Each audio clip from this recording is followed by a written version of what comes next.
He was over at your house today? That's cool. We are on the verge, if God does not help us.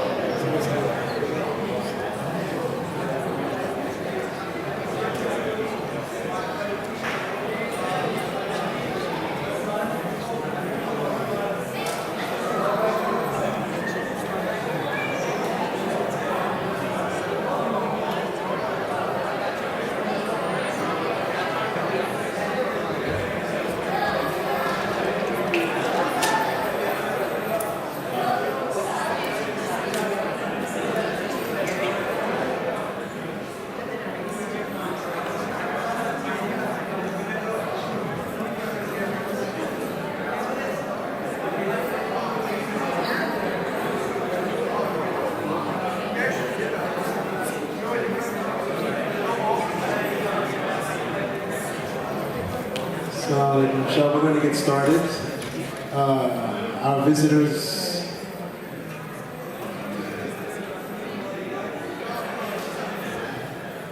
Bismillah.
Assalamu alaikum wa rahmatullahi wa barakatuh. Again, thank you for staying for the final part of our presentation tonight. I wanted to just start with this slide. We already looked at it. Did you know that the greatest, most astounding legacy of ancient Muslim civilization is not the great architectural edifices. It's not the calligraphy that was taken to its highest form, really, with Muslims. It's not the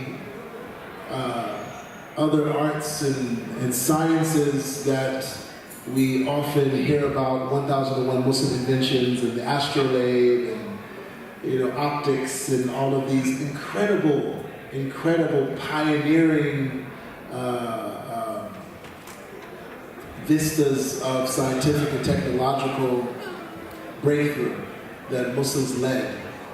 The greatest single achievement of Muslim civilization was our use of land and water. It might sound a little underwhelming, but it is land and water that dictate whether nations rise or fall. And there's a great book I suggest you use called Soil or Soul. Is that the book, the name of the book? Yeah. Soul or Soil, the rise of, I forget the whole title, but it's on this particular issue. If you want to know whether a particular nation is going to have longevity, study how they treat their soil. Second thing is that second thing I want to mention about this particular slide, about the importance of regenerative agriculture, filaha, permaculture, skilled and self-sufficient, ethically sound land-based communities, is that the other means through which Islam spread, a lot of times historians marvel, how did Islam spread so quickly throughout the world? And they have all kinds of theories. One of the key factors contributing to the rapid spread of Islam was how easy Muslim governments, Muslim communities made it for people to own real estate. Through the Islamic legal principle of Ihyal Amwat, of reviving dead lands. Legally, if there is a land that was abandoned, and you were the first to cultivate it, to farm it, to develop it, you owned it. We live now in an economic system that makes it very difficult to own land. And not only that, in places like the United States, you can own land but never really own it. Try not paying your property taxes for 3 years, and you'll see if you own the land or not. So really, in a sense, you're always renting. You're always renting, right? But Muslims had a revolutionary approach to land ownership and land use and water use that won the hearts of people all over the world. It was very liberating, and because we did not tax heavy, they welcomed the Muslims into their communities. So we're going to continue, inshallah, with our presentation and with our presenters, Sharif Muad and May Nasr. Who would like to? Yeah, so the idea of permaculture, right? Regenerative communities, those are some terms that we were throwing around.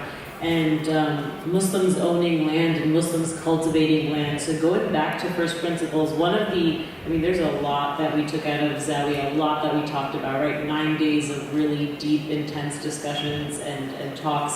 And we only have an hour and a half or so here. So if I'm going to talk about one of the main things, like the concepts that I would distill out of it and take away, it would really be the idea of moving from the first principle of Islam, of our existential purpose, coming from like the wahda of Allah and observing that in nature, observing the unity and the interconnectedness of all things in nature, and how nature has an ecological system for everything. And if we're using the Jurassic Park reference, life finds a way, right? Life finds a way when we humans, through civilizations, have collapsed over and over again because of the way that we have or haven't taken care of or cultivated our land. There's another good book called Collapse that actually goes through the civilizational rise and fall and kind of maps out the trends of why civilizations fall. And it's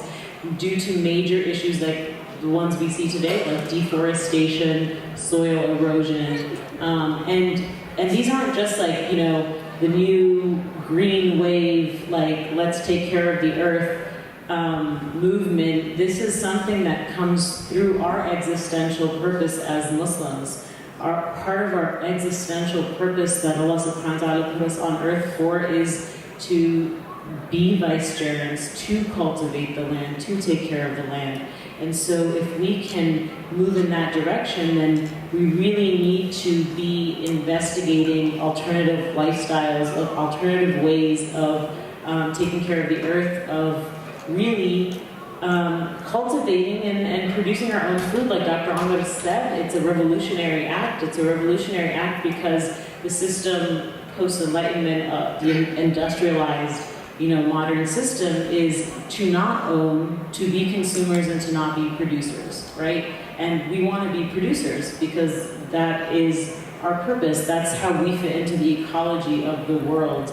And we've been taken out of how we fit into the ecology of the world. So my takeaway really is really looking back at garden cities. What were garden cities in the historical Islamic context? And how can we recreate that? And Sidi Ramis Kent, who is an expert permaculturalist, he gave us very clear steps as to what is permaculture. It's a design system, and how can you actually implement that system? How can we go outside here in the masjid and create a permaculture design system that's not just a garden, that's not just, hey, how can we get our food? That's an integrative system that takes into account what is education like, what is your community like, and how are you sharing this food? How are you sharing surpluses? How are you taking care of the earth, people, and yourselves, right? And so that really is my biggest takeaway. How can we interject the Islamic principles that are so existent, that are there, that just need to be understood fully, that needs to be returned to and observed into our actual daily way of living, to feed ourselves, to sustain ourselves, to educate ourselves, and also to be full producers. And producers is not only about food, it's also about skills, right? How can we bring our skills to the table? How can we invest in artisan guilds? Like what the concept of an artisan guild, that we are really fulfilling all of our needs through our own production. So that can be something, it can go from stonemasonry to house building to writing to poetry to calligraphy, because the human needs are vast in terms of the intellectual stimulation and spiritual stimulation that are necessary to fulfill our existential purpose. And a lot of that existential angst and anxiety that we're seeing with the youth nowadays in the very modern social media context is really because we're being pulled away from all those needs that we want to fulfill, that Islam actually has the toolkit for. So that's a lot of what we were discussing, and that's kind of where I see, everyone, we've made a lot of friends across the board at Zawiya, people in different countries, scholars all over, and we're still in touch now, and everyone's saying, how can we get a little group together to get going? Take one of these concepts and say, how can we make these Islamic principles manifest in every aspect of our daily life, and go step by step. And Sidi Ramis Kent said something beautiful that I'll end with, that we need to really take a lesson from nature. We don't just observe nature and say that's beautiful, and we do get something in our being, in our inner being, we get a sense of stability from observing nature and the beauty of it. But you also take lessons from it. If life finds a way, if nature is the thing that's surviving, and human beings are corrupting and falling off and coming up to the pinnacle and falling off, then what can we learn from nature? And one of the things to learn from nature is slow and steady. Nature does things slow and incrementally. It doesn't rush. It doesn't speed. It does things, it's continuously moving, continuously changing, continuously in motion. So it's not sedentary, but it's slow and it's methodical. And that, to me, is beautiful, because that at least relieves some of that anxiety of we need to go, go, go, and then we feel like, we're never going to fix the world problems, forget it. And that in and of itself is, I think, from the shaitan. But slow and steady, just like nature, continuously moving, and inshallah we can incrementally, make moves on what we're really supposed to be doing here, inshallah. And as far as going slow and steady, I think it really pays to have a long-term view of history and to see how things evolve. So, for example, whosoever revolves fallow land, it should belong to him. What that ends up doing is that people now go to areas where they can revive land. People go towards places that have clean water or where it has water that they can clean it. And people start grouping together. Growing food and feeding yourselves and feeding others has, throughout recorded history of just human movement, it's been a unifier, right? Interdependence, you had clans, tribes, you had different means and structures to which people around the world have always unified for some sort of a cooperative purpose. And that created organic communities and organic groups. In our time, we don't tend to have organic groups because we think food comes from supermarkets. So we have to almost either deliberately or consciously or for some spiritual purpose decide, like in an active sense, to unify and start a group together, either because we're of the same religion and we want a masjid or what have you. It's not because everyday survivability just kept us together. So when it came to reviving fallow land, people started these small indigenous groups in different areas. But what's incredibly beautiful about Islam is that fiqh is decentralized. The way things work within Islam, it's extremely decentralized. You don't, look towards one governing body on how you should practice your faith. You're able to, wherever you have another group of Muslims, start up a jamaat, you're able to get going, start up your own community, and you're able to function independent of large nations, right? And again, small communities work with other communities, and you have networks of communities, and that's also a means of how Islam spreads, is the fact that because it's easy to pick up land, and all you have to do is revive fallow land, there's no barrier to having a survivability, and this destroys feudalism, because so many people are, for example, in Spain, when Islam made its way over to Spain, a big attraction to Islam is the fact that you can be self-sufficient, you can have a livelihood, and you do have people to support you and that are dependable. And this was actually extremely effective for Muslims. It became so much so that Tarim, which is not a very large city, it's well known that Tarim only imported needles, razors, and scissors, right? And that's to say that they didn't import knives, swords, and other things. So they did have the skill set to deal with metal, to make needles if they needed to, but perhaps the juice wasn't worth the squeeze, so that's something they imported. Everything else they were able to self-sufficiently provide and probably export, and they were a trading city. And to put it into perspective, Tarim is no Istanbul. It's not like some tremendous Muslim city it's fascinating that they're able to do this. It's a small city becoming fully sustainable. And it really is because you have groups that realize we don't need to do everything. I have this other community of Muslims just near me. They'll grow potatoes, we'll do tomatoes or something, right? And you have that network, and this sort of decentralized yet the means of being able to depend on one another, it's really a fascinating component of the Ummah, right? And the fact that the Ummah can self-heal, can grow, and wherever it goes, it can merge into that culture beautifully. And Islam doesn't always have to look, Middle Eastern. It doesn't have to, right?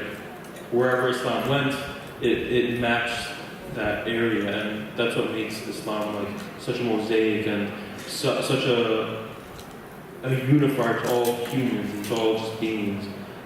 And when it comes to being a caliph on the earth, Khalifatullah fil ard, what I found in my 5 years ago desired to be the most impactful thing was when Sidi Uthman, who was on the video, challenged the definition of what it means to be a caliph. And Bismillah, can I introduce Sidi Imam Mendes? I think a long-time friend of Dr. Omar. He's a true lover of the earth. He works in Saudi Arabia, and he's in charge of, he's an environmental scientist who's in charge of, I believe, city planning and environmental remediation projects out in Saudi Arabia. Uthman Llewellyn is from Denver, Colorado. He's been Muslim since 1968, I think, something like that. And he advises governments on city planning and how to use and manage land and water. He and his wife, who I pointed out to you, Sister Aisha Abdullah, who's a wildlife guide and conservationist in Saudi Arabia, their passion and their life commitment is to build a conservation movement and establish institutions committed to the conservation of the native foliage and the native wildlife of Saudi Arabia. So this is who he's referring to. Yes, so Sidi Uthman, when he presented the word, what it means to be a caliph, he talked about some of the common words that we'll see in Quranic translations, which can be inheritor, benefactor, viceroy, vice-regent, any others that I was saying, vicegerent, representative. He presented other definitions like deputy and steward. Steward is really the one that embodies what it means to be a caliph the most, because a steward has a job, right? It's a person who inputs and, in our context, we benefit from, right? So it's to cultivate and nurture, and it's this like job of service and love that's why we're here on this earth. And Bismillah, inshallah, we all get to make it to the garden, and we have to be gardeners. We have to like till, and we have to like work at that. And there's a lot of beauty that can be understood within the Quran when you start understanding the earth and soil sciences. And the Quran is not a scientific book, but it is scientifically sound. So it's an avenue to explore if you're into it. And Bismillah, there's many avenues. Allah says, "Inni ja'ilun fil ardi khalifa." I'm placing in the earth a steward, a deputy, a vicegerent. And so a lot of what we have been learning at the Zawiya is how to become the Khalifa of Allah in the modern world.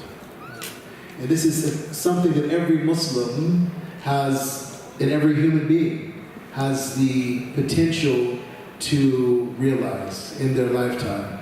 There's so much I wanted to say, but I want to kind of wrap things up.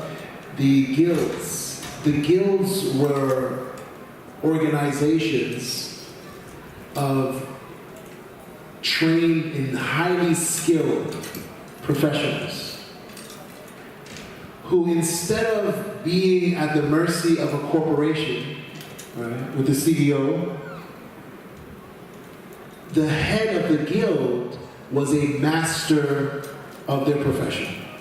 Master physician, master brass worker, master stonemason, so on and so forth. And it is the master of the guild and the brothers and sisters of the guilds that determined the value and the market value and the projects that they would contract out. Very different than the system we have today, where about 100, 200 years ago, you would have 200 different skilled artists and guilds in a city, each one having its independence, each one having its autonomy. There was no need for insurance. There was no need for malpractice insurance. Why? Because the guilds would absorb any loss, if you were sick, for example, you didn't have to worry about your family being taken care of, because the guild that you belonged to was not just a professional organization. It was a brotherhood. It was a sisterhood. And Dr. Karim Lahan, who was one of the presenters, mentioned that at the basis of the guilds was Islamic spirituality, was ihsan. This was what formed their foundation. I want to just point your attention to the quote at the bottom of this picture. This is a picture of the city Shidan in southern Yemen, Hadramaut. It says, it was a great oasis trading city, and this is a World Heritage Site that, after abandoning its ancient methods of managing floods, spate floods for irrigation, it's now threatened yearly by flash floods. And we see this not just in Yemen, but all over the Muslim world. Right? Monsoon season comes, you may lose the whole village. Right? You lose the whole crop.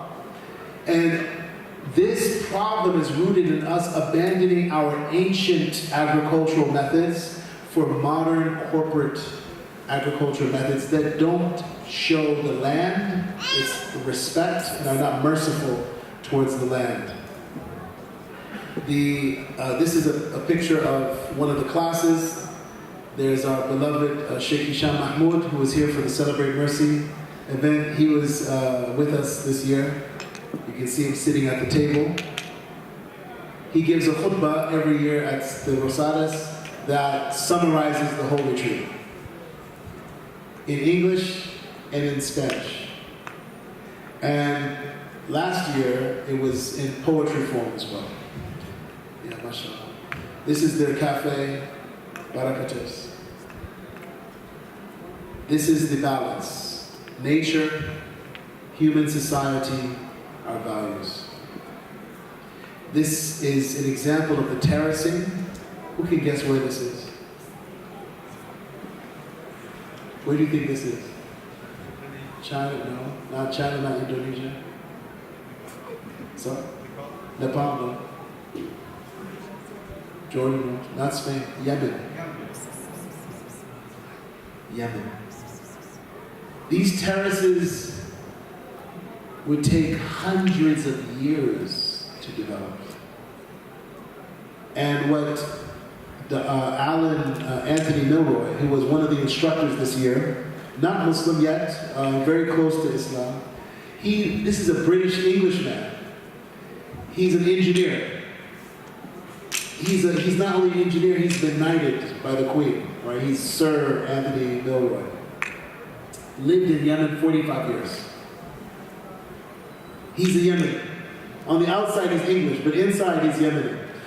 He's dedicated his life to studying the people, what he would call the software behind what you're seeing here. You can't build this.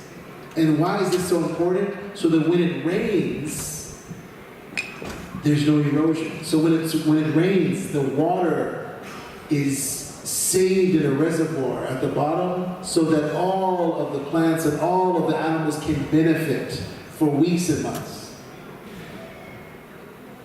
This technology is not possible without strong community, which is what, as Sharif said, we spent a lot of time talking about. Ramiz Kent, world-renowned permaculture expert, teaching here, along with Dr. Adi Setia. Adi Setia has a website. Please check it out as soon as you can. IslamicGiftEconomy.com. It is Islamic finance at a whole other level. Two of the books that he's translated and published, he's translated many, are here. One on commerce and one on the etiquettes of the scholar and learning. He's dedicated his life to reviving permaculture principles in food production and land design and city design, as well as restoring balance to our Islamic finance and economic principles. Very relevant, very practical. We don't have time to go into all of his work. Dr. Adi Setia, he's based in Malaysia, and he's a student of Dr. Said Hussein, Dr. Said Naqib al-Abbas. Anyone want to talk about this quickly? Okay. This was a talk by Ramiz Kent about different kinds of capital. And very quickly, in any community, in a message, for instance, you'll find people that have different talents, different gifts. Some of us have intellectual capital. Some of us have social capital. Some of us have financial capital. Some of us have cultural, living, experiential, and intellectual capital, and spiritual capital. All of these need to be harnessed. All of these need to be harnessed. And too often in our communities, those people who bring financial capital, the donors, and those people who bring the intellectual capital, the sheikh or the imam, take precedence. And as a result, we have communities that are not in balance.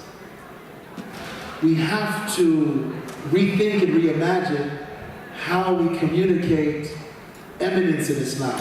You don't have to be a scholar or an imam or a doctor to contribute in a significant and substantial way. Everyone has something they can offer. So this board was really part of several days of exposition that Ramiz Kent did on what wealth is and what capital is, and how to make our communities more holistic and more balanced, so that every single person understands they have something to bring to the table. There is no one in this room, no matter how old you are, no matter how educated or you think you are or are not, that cannot bring significant contribution to the table. This is Sir Anthony Roy, one of our heights. This is Sister Rhonda in the hat. She is an ocean of knowledge of the Quran. I hope we can bring her here. I don't have time to just go into the things I learned from her about the Book of Allah Ta'ala. MashaAllah. It's just a nice picture. This was after Fajr. This is what every morning looks like. The Zawiya is not just in Spain. There is one planned to be in the United States this October. And you can go to the website, just Google Zawiya Rosales. These are notes from one of the students at the retreat. Again, going into first principles, primal matter, cosmology, how are the heavens and the earth ordered? Muslims knew this before. It was in our art, it was in our song, it was in our lectures, it was in the architecture, it was in the baskets that we used, it was in the pottery in our homes. These things were part, it was in our poetry. We understood how the cosmos, how the universe was ordered, and how the human being was ordered, and how there were mirrors of one another.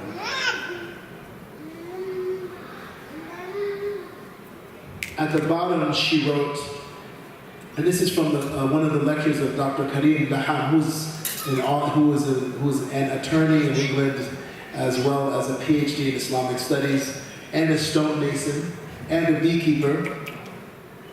What else does he do? He has a flower garden. So you see, again, I'm sharing this so that we can expand our understanding of who we can be. This is a man, again, he is a barrister, he's an attorney. He has a PhD in Islamic studies. He's also a beekeeper, harvests his own honey. He's also a farmer. He's also a stonemason who learns stonemasonry so that, why did he learn stonemasonry? He's very intellectual. He's one of the deepest human beings I've ever met. He told me, Imam al-Ghazali, one of the great scholars of Islam, theologians, said, your iman is not complete if you don't know a craft.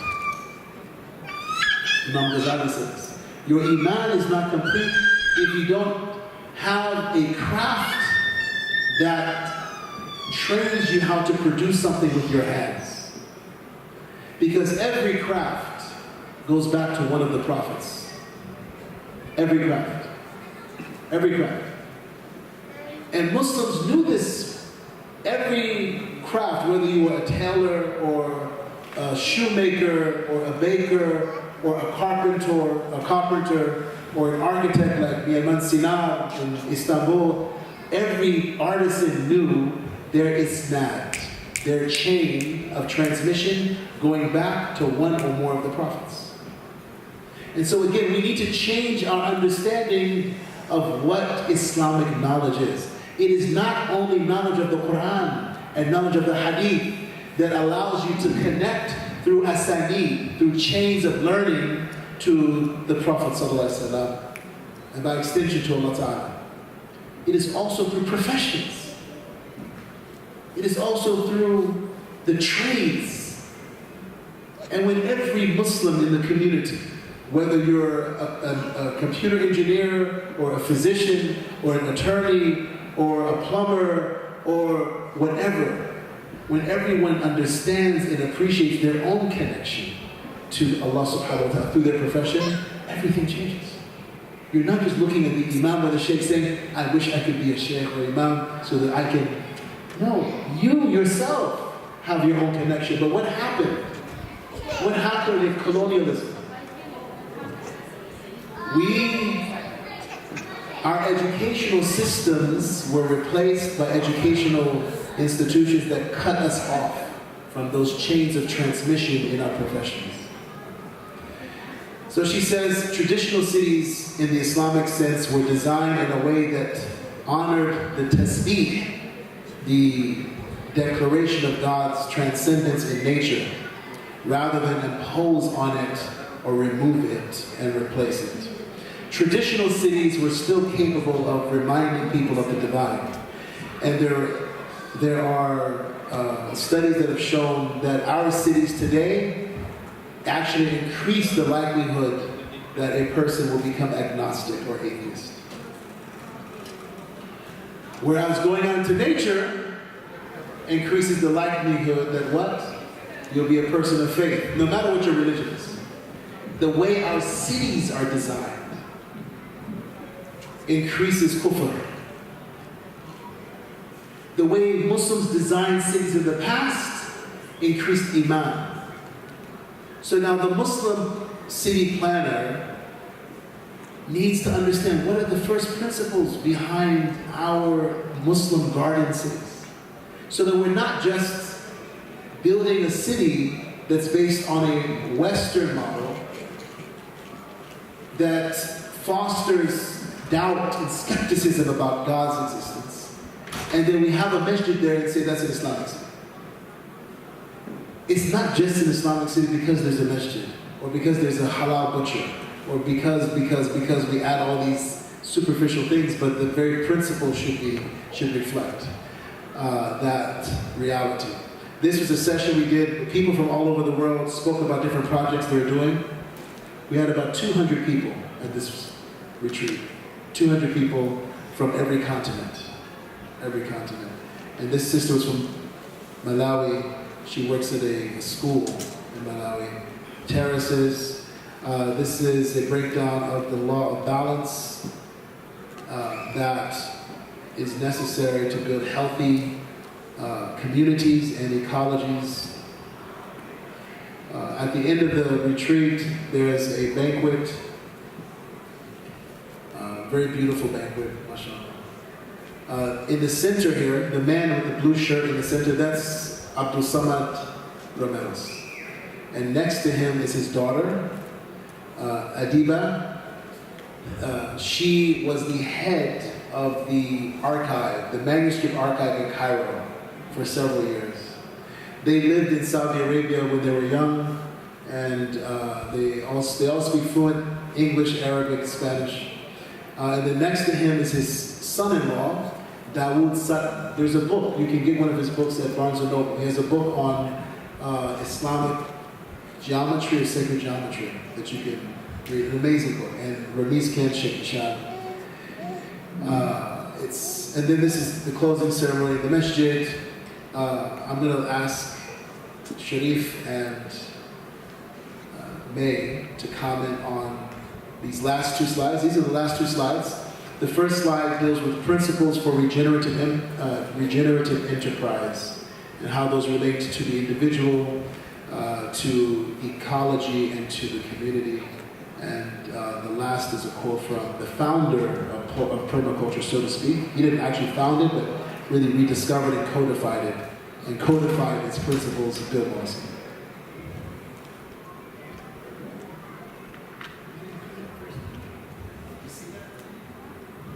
No, I can see it. I think we're good. So this is a lovely way that CD Ramis Kent ended his lectures, his set of lectures, which were going again into permaculture and regenerative design systems. And it really shows you how we can bridge from the theoretical to the practical, right? What do we do? If we're talking about regenerative design systems, what is it that we can actively do? And it's three-tiered, right? There's the personal development, the ihsan, right? And then the regenerative enterprises, and then the regenerative enterprise ecology, right? On the personal level, observe nature, right? Educate yourself from within, that ihsan level from within. And look and observe your own landscape. And then you cascade outwards, there's a telescoping effect, right? Where you need to nurture capital. And the capital, again, is the multi-layered capital facets that we just went through on the previous slide, which doesn't just, capital is not just money. I mean, in the Western industrialized sense, it might be money, it might just be intellect. We're talking on a much larger scale of social, cultural, storytelling, a spiritual capital. So see where you fit, where your skill set can fit into a puzzle piece, and we're going to tag on with each other. And you then cascade outwards to connecting together, enterprises together, whatever it was that your enterprise, your skill set, you were able to put in with a small group of people, connect those enterprises. And Dr. Adi Setia does a great, he talks about the ecologics of economics, which is a beautiful term, and just great writing that we don't even have time to delve into, but he really talks about how we can create alternative economic structures that can facilitate these types of projects that we don't think are, really productive in the modern sense, but that are actually the way we should be living. So creating cooperative, enterprises, farms that work together. Dr. Adi Setia actually runs, he operates his own farm with his family, and they do it as a kind of a household economy, and they're working a permaculture field. So everything that he's writing about in these articles, in these research articles, in these journals, he's actually practicing. So I highly recommend you go into it. But yes, and they did start their own bank. We also had a discussion, quite a few of us, about banking technologies and different types of banking and investment, and what are the different models that we can start to look into. And Dr. Adi says, there are several models that can follow Islamic principles. It's not like Islam has one model. We have the first principles of Islamic economics and dealings and mu'amala, but what models can we build based on those first principles? That's the work that we need to be doing. That the research that's out there, the work that we need to tap into. So again, really moving to the practical. This is something, there's work out there, and there's work that I think every single one of us in this room can actually start doing, inshallah. No, you covered it. What she said.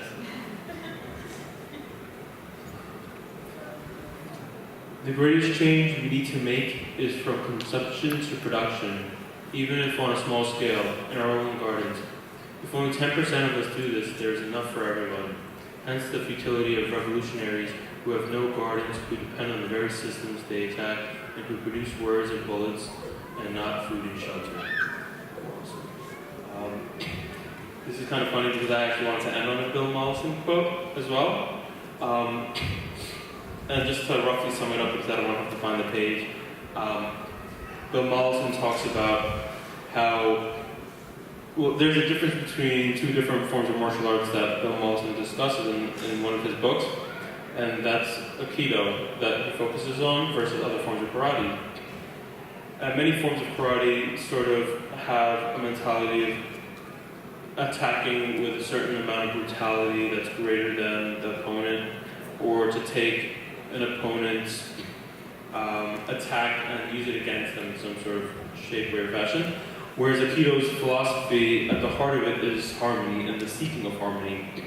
And as an Aikido master, the only thing that makes you greater than another person who's greater than Aikido is that you're more in harmony. And that being that you want good for yourself and good for your opponent. You're seeking harmony for your opponent, whether they live or die, that's another matter. But you're seeking harmony for your opponent. And Bill Mollison talks about, in the term permaculture, which is kind of like a modern term, we tend to use the word husbandry, water husbandry, land husbandry, animal husbandry. He talks about, as opposed to karateing the landscape and trying to force the earth and these different systems and the animals you have or what have you, to bend to what you want to gain whatever goal you're going with. He says to kind of Aikido with the landscape and roll with the blows and, bend with however the ground is and just work with what your settings are, and you'll get much better results that way. And that really that's our role as humans is to cater and facilitate these natural occurrences that occur around us, right?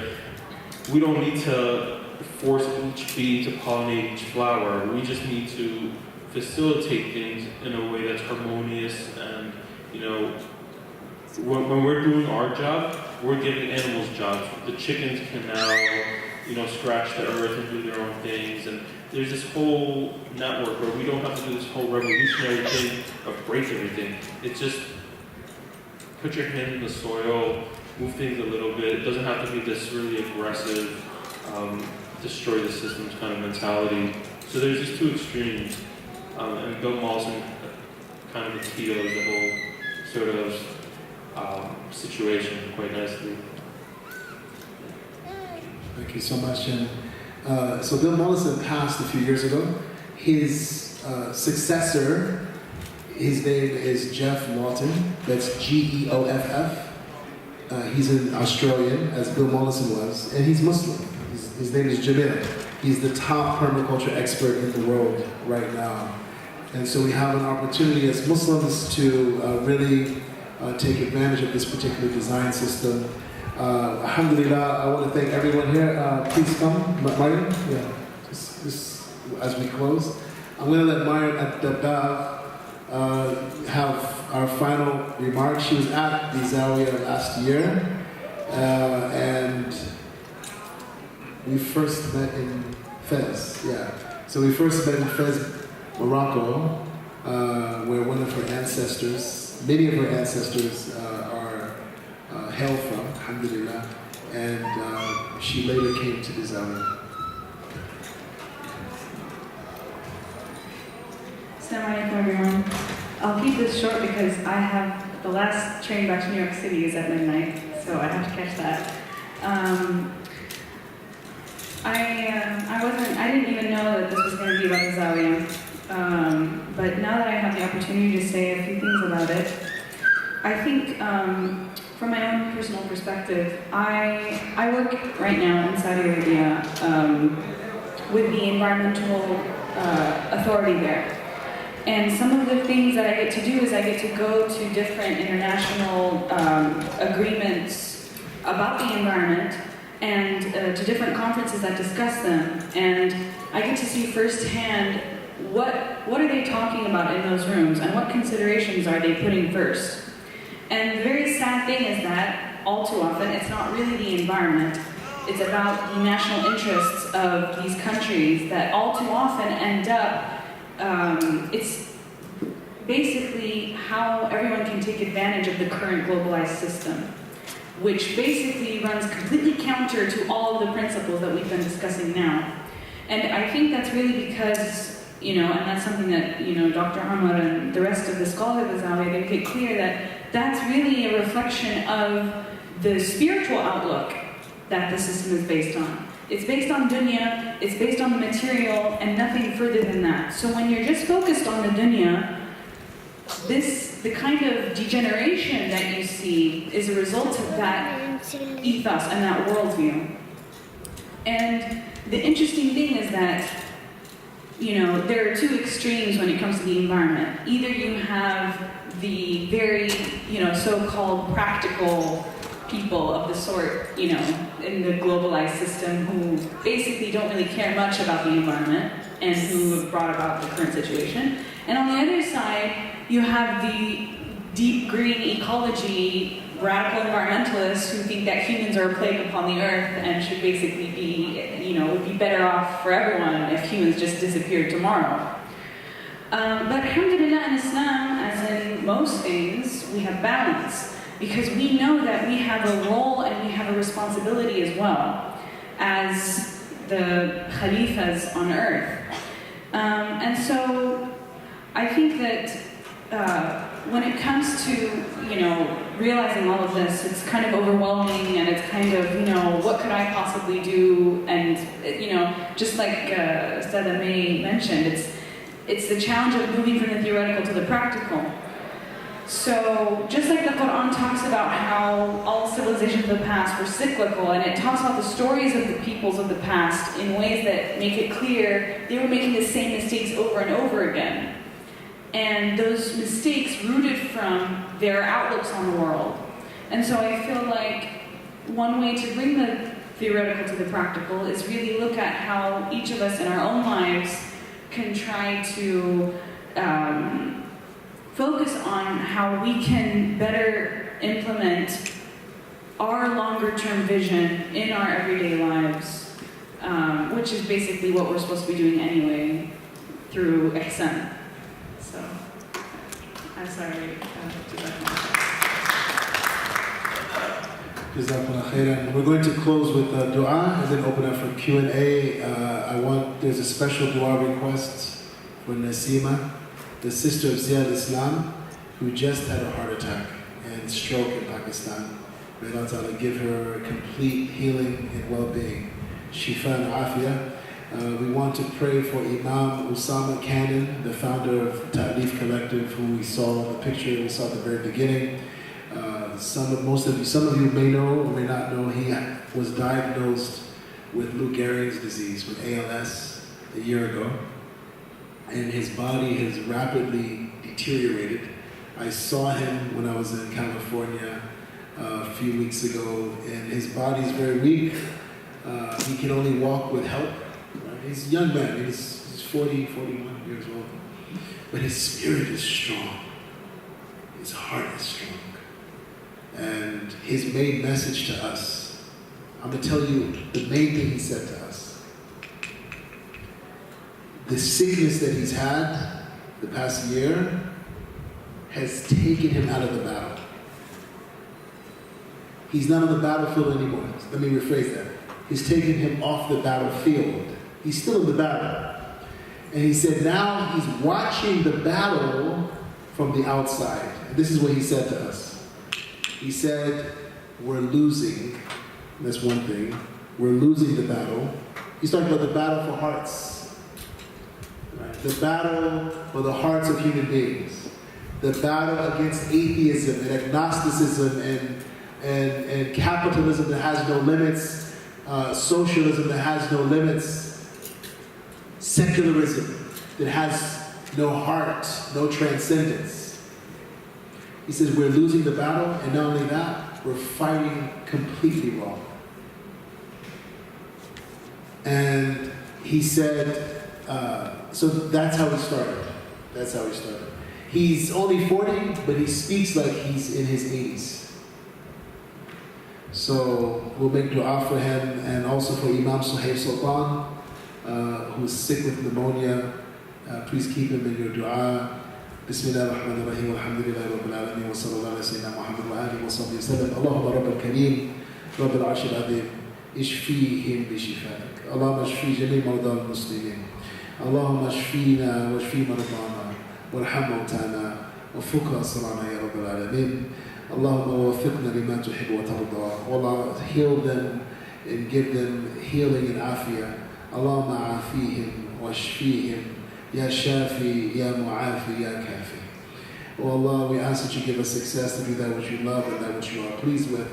Oh Allah, we pray for Sister Nasima, that you give her well-being, and for Imam Usama Cannon, that you give him health and well-being, Ya Allah, that you restore his health to him, Ya Allah, his movement and his speech, Ya Allah, and his immune system, Ya Allah. We pray for Imam Sahib Sultan, Ya Allah, that you give him well-being and complete healing, Ya Allah, so that he can, and they can all continue to serve your creatures, Ya Rabbal Alameen. We pray for every brother and sister that was here tonight, for the wedding reception, O Allah, for the lectures, for Salah, for those who came to visit, to spend time with their family, with their friends, to spend time in the Masjid, Ya Allah. We ask that you accept this from us, and that you make this gathering a proof for us and not against us, and that the words that have been spoken, that we see their reality, their manifestation in our lifetimes, Ya Allah. Give us success to realize the intentions that we have set forth, our highest and most noble intentions, in a way that is in accordance with the sunnah of your Prophet Muhammad sallallahu alaihi wasallam, seeking only by that your countenance. لِوَجْهِكَ الْكَرِيمِ يَا رَبَّ الْعَالَمِينَ سُبْحَانَ رَبِّكَ رَبِّ الْعِزَّةِ عَمَّا يَصِفُونَ وَسَلَامٌ عَلَى الْمُرْسَلِينَ وَالْحَمْدُ لِلَّهِ رَبِّ الْعَالَمِينَ سُبْحَانَكَ اللَّهُمَّ وَبِحَمْدِكَ وَنَشْهَدُ أَن لَا إِلَهَ إِلَّا أَنتَ نَسْتَغْفِرُكَ وَنَتُوبُ إِلَيْكَ. We will now open up for questions and comments, inshallah. Yes. The practical things come out of the meeting. The one is carbon credit. They will soon want to hand you a bill as a country, but you have added so much carbon to the process. So the practical issue is some people think how to operate a world like that.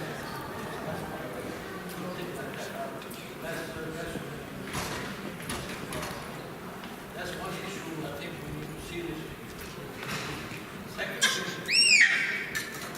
the history of Islamic heritage in science, physics, medicine,